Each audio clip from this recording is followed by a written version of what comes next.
تمسك بالذكريات القديمة، صور الشخص، هداياه، فيديوز كنا بنعملها مع بعض انا محتفظ بيها، بوستات كنا باعتينها لبعض، الشات، تمام، الاغاني اللي كنا بنسمعها مع بعض.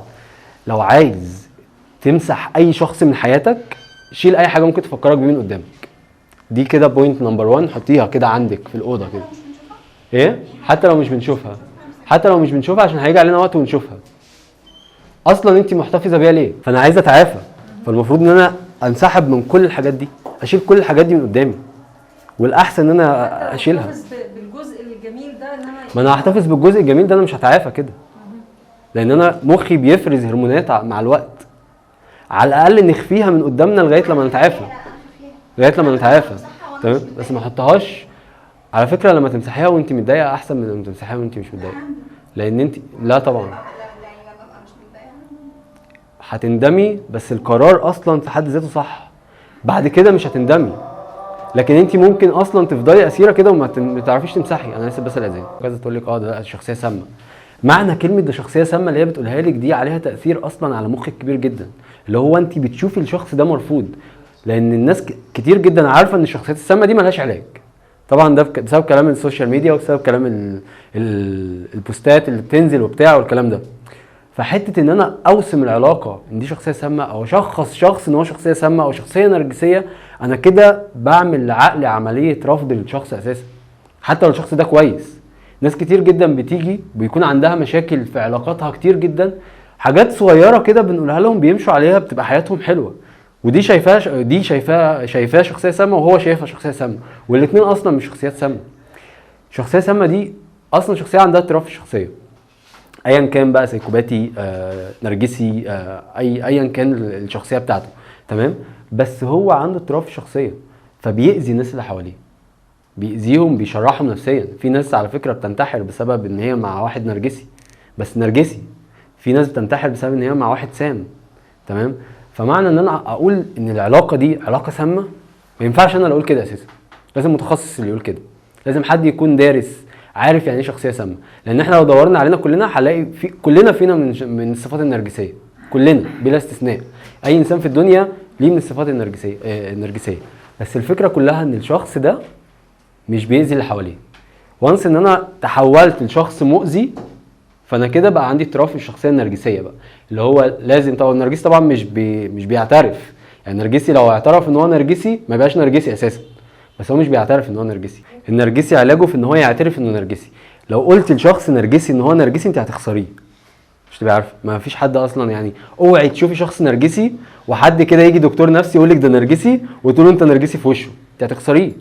ما تقوليش انت محتاج تتعالج، لان هو اصلا شايفك تعبان نفسيا، هو شايفك عندك اضطراب نفسي والله بجد. فحته ان انا اقول لشخص نرجسي انت نرجسي، او ان انا اشفق عليه كل حاجه، بس ابعد عنه.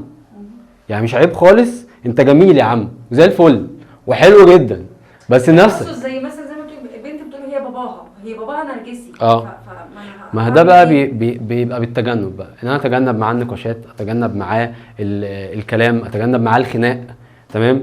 اعمل حاجات اللي هو عايزها، بس برضو بتكون انا برضو يعني اوصل لحل وسط معاه. ده لو ابويا، بس ببتعد عنه نفسيا، اللي هو ايه، ما بقعدش معاه كتير بقى، ما بتكلمش معاه كتير، ما بخشش معاه في مناقشات، لان لازم هو اللي يطلع صح. ولو انت طلعتي صح فانت مش فاهمه حاجه، انت اصلا مش فاهمك، انا عارف كل حاجه، انت ما تعرفيش حاجه. فهو ده الشخص النرجسي. فالشخص النرجسي جميل وحلو وزي الفل، بس النفس مش لينا، فنبعد عنه. تمام. سابع حاجه بقى، ويمكن من الغلطات برضو اللي بنعملها وحاجه صعبه جدا، هي حاجه اسمها الاجترار. ايه الاجترار ده في علم النفس؟ عارفين كده لما تمسكوا فكره عندكم تسوحكوا، اللي انا عايش وسط فكره انا مش عارف اخرج منها. يعني انا حاطط نفسي وسط الدايره دي كده، الدايره دي فيها كل الافكار عن الشخص ده، انا مش عارف اطلع بره الدايره دي. ده اسمه الاجترار. الاجترار يعني جر، حاجه بتجرني لفكره معينه وبتخليني عايش اسير الفكره دي، تمام كده. هو ده الاجترار. طيب الاجترار ده صعب جدا الانسان يكون بيطلع من العلاقه وما يفكرش في الشخص اللي هو معاه طبعا، بس فكره ان انا افكر في الشخص ده ال 24 ساعه ده بيكون صعب جدا. في ناس اصلا بتنام تحلم بالناس اللي كانت معاها في العلاقه. فعلاج الاجترار ده ايه؟ اول حاجه لازم نبعد عنها هي البعد عن المحفزات، اللي انا ابعد عن اي حاجه ممكن تفكرني بالشخص ده عشان عقلي ما يجرنيش للافكار تاني، فابتدي احط نفسي جوه الافكار، فابتدي ما افتكرش اي حاجه للشخص ده. تمام كده. في حاجه اسمها هنا والان. يعني ايه هنا والان؟ يعني اقرص نفسي، احس بالقرصه اللي انا قرصتها لنفسي دي جامد، الاقي نفسي ان انا عقلي راجع لي تاني، انا بقيت هنا. اركز مثلا في تفاصيل القلم، في تفاصيل الاوضه، اشغل نفسي في حاجه واركز فيها قوي، امسك كتاب مثلا اقراه واركز في كل كلمه، فانا كده بخرج من الحته دي. كل ما هعمل كده بقى هلاقي نفسي ابتديت ان انا اركز في الحاجه بتاعتي، وابتدى الموضوع دوت يهرب مني. فاول حاجه البعد عن المحفزات عشان اقضي على الاكترار ده مهم جدا، ان انا ابعد عن اي حاجه ممكن تفكرني بالشخص ده. تاني حاجه ان انا حته هنا والان دي مهمه جدا، ان انا افكر نفسي ان انا موجود هنا، انا مش موجود في الفكره اللي عقلي مسوحني فيها دي. انت ممكن تبقي هنا ودماغك مثلا في دمياط ولا حاجه، تمام؟ لا، انا هنا في المكان ده بعمل الحاجه دي، القلم ده شكله حلو مكتوب عليه كذا، اركز في التفاصيل بتاعه القلم، اقرص نفسي احس بالوجع، اركز في تفاصيل اي حاجه، برجع نفسي تاني للمكان اللي انا فيه، ببتدي ارجع تركيزي مع الوقت ومع التمرين ده. على طول حته الاكترار دي اصلا بتلاقيها اتسحبت كده، ما بقتش بعملها. تمام. اخر حاجه او ثالث حاجه في حته الاكترار دي عشان اقضي عليه، ان انا ابتدي افكر نفسي ان انا تجاوزت شوط كبير جدا من القلم، فمش عايز ارجع تاني بقى، عشان لو رجعت تاني هتعب، لو رجعت تاني هدوق نفس اللي انا كنت ضايقه، هرجع نفسي للزون دي تاني. فانا تخطيت شوط كبير جدا من القلم ده، فما ينفعش ان انا ارجع له تاني. فلما ابتدي افكر نفسي في كده، انا في فتره صغيره فاضلالي وهتعافى، فابتدي ان انا ارجع تاني. اخر حاجه في حته الاكترار دي، ان انا ابتدي افتكر نعم ربنا. يعني يمكن من التمارين لاي حد بنصح اي حد انه يعملها، ان انت تصحى الصبح كده افتكر نعم ربنا سبحانه وتعالى اللي عندك في حياتك، يعني واحمد ربنا عليها بصوت مسموع. يعني ايه؟ يعني الحمد لله ان انا عندي نظر، الحمد لله انا عندي صحه، الحمد لله انا عندي ايد، الحمد لله انا عندي رجل بتمشيني، الحمد لله انا عندي عربيه، الحمد لله انا عندي بيت، الحمد لله انا عندي فلوس. كل دي نعم حوالينا، احنا بنتغاضى عن النعم دي كلها ونبتدي نركز على السلبيات. فكتر تركيزي على السلبيات بيخلي ما عنديش بالانس، بشوف الدنيا سودة بعد كده، بشوف الدنيا دي زيها كده زي ايه، اللي هو دخل حته ضلمه مفيش اي نقطه نور فيها. بس احنا في نقط نور كتير جدا في حياتنا، في ان انا عندي نعم كتير جدا. فانا لما بصحى الصبح اصلا بفتكر النعم اللي حواليا، انا بيحصل لي بالانس، بحيث ان انا لو حصل لي دروب كبير في اليوم بتاعي، لا انا عندي نعم وعندي حاجات وحشه، فالموضوع كده متساوي. لكن انا بقى مش شايف النعم دي خالص، انا شايف الدنيا كلها سودة. صحيت متاخر، نزلت اتعاركت مع حد او اتخانقت، عشان الناس اللي من القاهره، تمام، نزلت اتخانقت مع حد، نزلت تعبت، او مثلا تعبت في نص النهار، انا عيني مغناطيس سلبيات، مفيش ايجابيات خالص. لكن في ايجابيات كتير جدا وفي نعم كتير جدا عند اي حد فينا، حتى لو عنده اكتئاب، حتى لو الدنيا كلها سودة والدنيا كلها جايه عليه، بس برضه عندك نعم. فنعم ربنا دي لا تعد ولا تحصى. فاصحى كل يوم الصبح، بتتعافى بقى مش بتتعافى تعبان نفسيا مش تعبان نفسيا، اصحى كل يوم الصبح فكر نفسك بالنعم اللي حواليك، ده هيخلي مناعتك النفسيه واتزانك النفسي يبقى فوق اساسا. حته ان انا افتكر النعم اللي ربنا سبحانه وتعالى انعم عليا بيها دي مهمه جدا، بتعمل لي توازن بشكل مش طبيعي. تمام.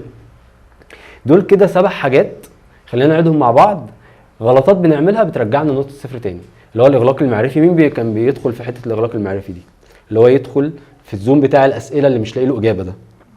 اكيد يعني كلنا انتي؟ مريت بكل ده. كل ده ان شاء الله عليك. وتعافيتي تقريبا؟ قولي ما شاء الله. قولي ما شاء الله. صح. في فرق بين التناسي والنسيان. اوكي.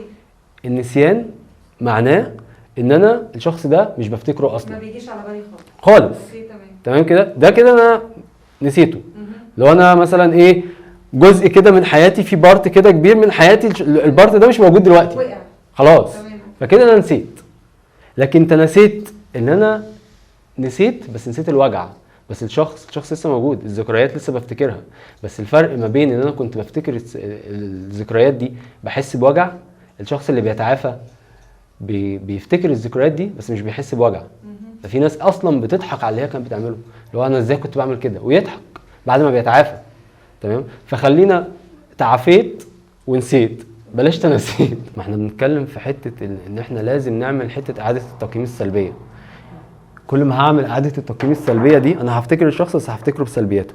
هيبقى عندي بالانس، هيبقى عندي توازن، زي ما شايف الشخص ده كويس بس انا شايفه وحش، لان انا اقتنعت خلاص ان الشخص ده لو مش وحش انا سبته ليه اساسا. لكن حته ان انا الشخص ده انا شايفه جميل وشايفه حلو، انا عقلي عميني لان انا اصلا مش بفكر بعقلي دلوقتي. هو ايه الفكره في حته التعافي دي اساسا؟ ان انا ببتدي ارجع اشتغل بعقلي تاني، لان انا شغال بمشاعري بس. فشغال بمشاعري فانا بفتكر الشخص ده، فانا زعلان بندم على الشخص ده، عايز ارجع له، عشان في هرمونات مخي بيفرزها، هرمونات سعاده بتتفرز بشكل كبير جدا في العلاقه. الهرمونات دي عقلي عايز يفرزها دلوقتي عشان يتعود عليها، فلما مش بيلاقيها بيفرز الهرمون اللي انا قلت لكم عليه في اول المحاضره، هرمون الكورتيزول. ده بقى المسؤول عن الاكتئاب والضغط، وانك تعملي حاجه انت مش حاسه اصلا لان انت مخك مش بيفرز اصلا هرمونات السعاده بشكل كويس. وصلت؟ فحته اعاده التقييم السلبيه دي مهمه جدا. بس ما هو اعاده التقييم السلبيه دي معناها ايه؟ مش معناها ان انا اطلع الشخص ده وحش، معناها ان انا اصل حضرتك ممكن تكون جيت متاخر شويه. لا عادي والله، انا بس يعني ما حضرتش الجزء ده. حته ان احنا كنا بنتكلم في اول المحاضره ان بعد فتره من الانفصال الانسان بيبتدي يفتكر الحاجات الحلوه اللي كانت في العلاقه، فبيبتدي يشوف الشخص ده بصوره ملائكيه، الصوره اللي حضرتك شايفها بيه دلوقتي. تمام؟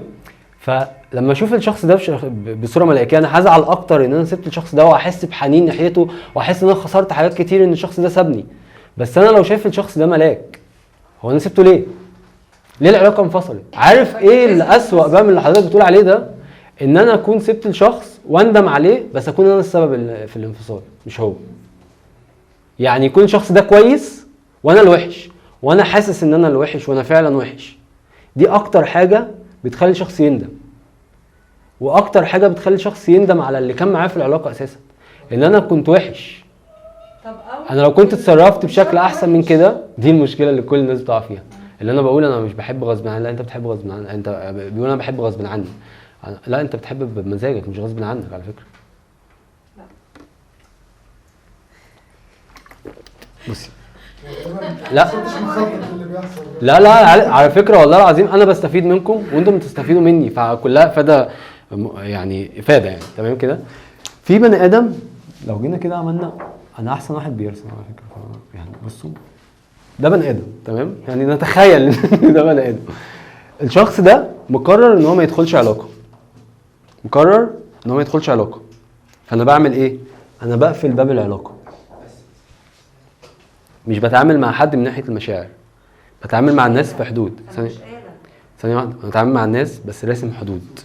يعني ايه راسم حدود؟ يعني الست مثلا في ديننا احنا كدين الاسلام، هو ليه ربنا سبحانه وتعالى قال ان احنا لازم نعمل حدود؟ لازم ما نختلطش بالجنس الاخر، عشان في مشاعر بتشتغل. لكن طول ما انا عامل حدود، بتكلم من شخص بعد اذنك ولو سمحت ومن فضلك وما تهزريش مع الشخص ده وما تقبليش كلمه وحشه مع الشخص ده، مش ديننا بيقول لنا كل الكلام ده؟ هو بيقوله لنا ليه؟ ربنا سبحانه وتعالى لما جاء وكل المؤمنين يغضوا من ابصارهم، هو قالها ليه؟ عشان فكره ان انا ببص ده اصلا بيشغل مشاعري، بيشغل شهوتي، والشهوه دي مش حاجه وحشه. تمام؟ فطول ما انا مش عايز ادخل في علاقه، فانا حاطط حدود وبتعامل مع الناس في الاطار ده. لكن دخلت بقى واحد في حياتي بقى، وابتديت ان انا اتعامل معاه، وابتديت ان انا احكي له بقى مشاكلي، وابتديت ان انا اهزر معاه، وابتدى يقول لي كلام حلو كده، المشاعر ابتدت تشتغل، فانا بالتالي انا اللي دخلت العلاقه. فالموضوع زي باب، طول ما انا قافل الباب ده محدش يعرف يدخل. لكن انا قربت الباب، فهيدخل اللي هيدخل مش هقدر امسكه. هي الفكره بقى هنا في مجرد ما مشاعري تشتغل، عشان بمجرد ما مشاعري تشتغل انا ما بعرفش اوقفها، لكن انا اقدر اوقفها من الاول، اقدر اوقفها من اول الطريق خالص. انا اللي اقدر اخش الطريق ده ولا لا، انا اللي اقرر. لكن وانس ان انا دخلت الطريق ما فيهوش رجعه، عشان ترجعي بقى متكسره، عامله حادثه بقى، الدنيا بايظه معاكي. تمام؟ فمعنى كده ان انا بدخل علاقه بمزاجي مش غصب عني، وبخرج من العلاقه. انا واحد بقالي 7 سنين ما دخلتش علاقه. تمام؟ وبمزاجي على فكره. لا مش ما شاء الله، يعني حاجه ولا حلوه ولا وحشه، بس هو ماشي تمام يعني، بس مزاجي انا اللي موقف. بس لما احب ادخل علاقه، لا هدخل علاقه. فهمتي؟ فالفكره كلها في تحكم الانسان اصلا في نفسه. هي بصي شعره. فتحت الباب، قبلت كلام كويس، قبلت كلام حلو، قبلت اهتمام، خرجنا، هزرنا، ضحكنا، اتعلقت. انا ماشي كده اصلا مش شايف، يعني ماشي في طريقي مش شايف، تمام كده، لكن انا اصلا ما فتحتش كلام تماما. انا اعرف ناس قسما بالله العظيم بقالها، يعني في ناس انفصلت من حوالي 10 او 12 سنه، ستات، تمام، وما دخلوش علاقه، ما دخلوش علاقه بمزاجهم على فكره، مش غصب عنهم. انا بقى 3 سنين. ليه؟ عشان ما فيش اختلاط. الاختلاط هو اللي بيدخل العلاقات. لو اتنين بيحبوا بعض وفاهمين بعض وفي تفاهم ما بينهم والاتنين شايفين بعض كويس والاتنين بيقدروا بعض، العلاقه هتنتهي ليه؟ لو اتنين الموده والرحمه، ربنا سبحانه وتعالى على فكره لما جه يتكلم عن الجواز ما قالش حب. ما قالش حب ليه؟ ليه قال موده ورحمه؟ ما قالش حب. علشان الحب ده حاله. أنا ممكن النهارده بحبك، بكره اتخانقنا اقول انا مش حاسس من ناحيتك بحاجه. بكره انا بحبك جدا ونطير احنا الاثنين. لان الحب ده حاله. يعني ما ينفعش تقولي انا هتجوز الشخص ده عشان بحبه، ما ينفعش.